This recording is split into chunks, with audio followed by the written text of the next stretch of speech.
Support for Radio Friends comes from OsteoStrong. Improvements in bone density, strength, and power can be achieved by weekly 5-minute no-sweat sessions on their 4-spectrum machines. These isometric robotic machines safely emulate high-impact loading on different parts of the skeletal system, which stimulates activity in bone-building cells. Balance and agility can be improved by 2-minute sessions on vibration plates. Every session is supervised by a trained coach. Learn more on Facebook or call to set up a complimentary wellness assessment and session. Good morning and welcome to Radio Friends on Thursday, February the 11th. We're going to talk about eating right today, and I want to introduce you to Kristen Eiffert, who is with us, Missouri Academy of Nutrition and Dietetics. Welcome. Thank you. Always a mouthful, that title. So.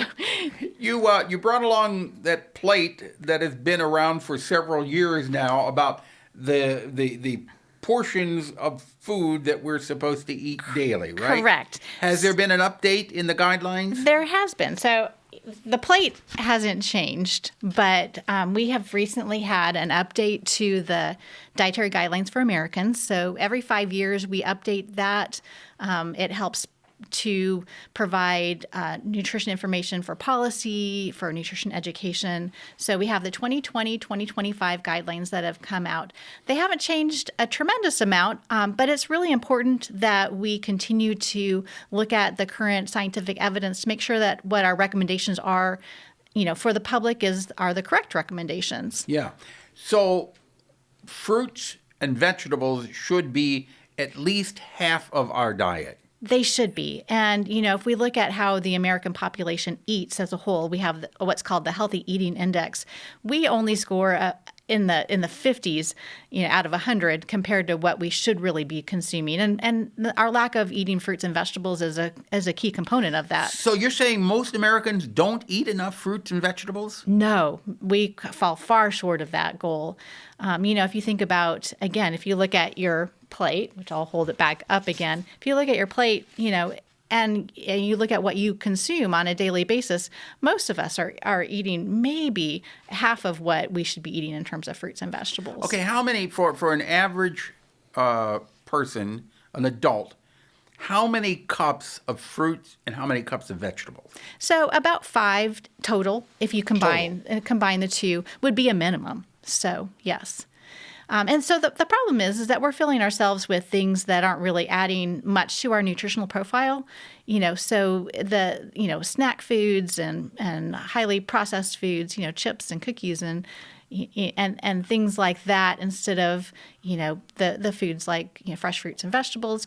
We can use canned fruits and vegetables as well. Those are our nutritious as well. Even though they've got a lot of sugar in them. Well, you can pick canned fruits that are canned without any sugar added. So they can be canned in their own fruit juice. So you would want to watch for that. What do you consider the grains? The grains would be things like rice and bread and pasta, quinoa, bulgur wheat. I mean, there are oats. All those are grains. And we want our grains. So you can, if you eat a nice dish of pasta, even though there's a lot of calories in it, that's good for you because it's the grain, right? If it's made with the and again, we want to keep portion control, portions in the right perspective. And so again, I think that's where the plate helps.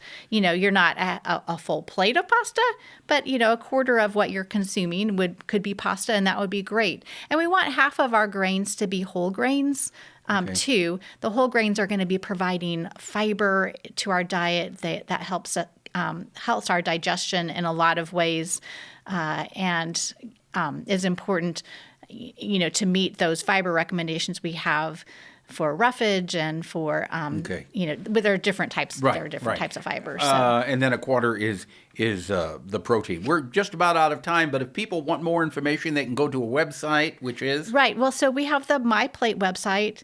In addition, we have a website for the Dietary Guidelines for Americans. So if you Google either of those, you'll find great information, good recipes, practical tips. Okay. So, yeah. Thank you, Kristen. It's a pleasure having you here. Thank you.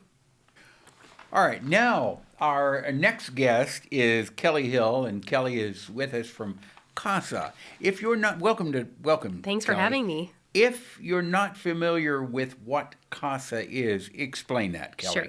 CASA stands for Court Appointed Special Advocates, and essentially what we do is we recruit and train community members who serve as volunteer advocates for children who are involved in the court and foster care systems because of abuse and neglect. So now, this is a rather difficult time for you with volunteers, isn't it? Sure. We certainly with training volunteers, it's been challenging. We pivoted all of our training to be 100% virtual last spring.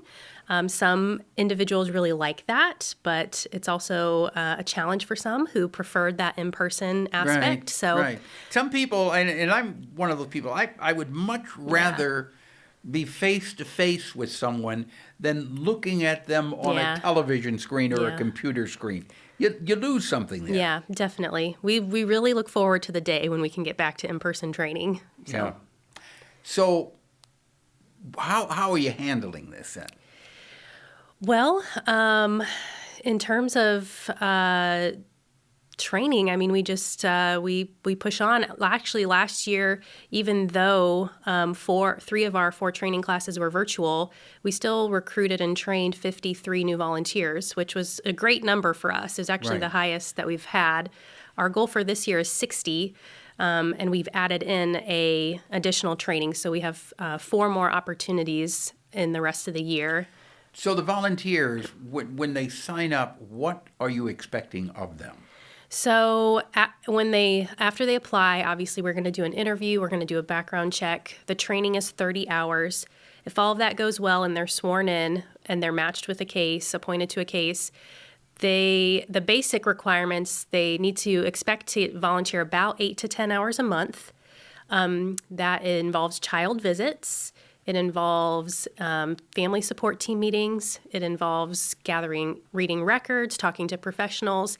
And then ultimately, all of the work they're doing to gather information and to check on the child is reported to the court. So they submit written reports to the court, not every month, that's every few months, depending on where the case is at.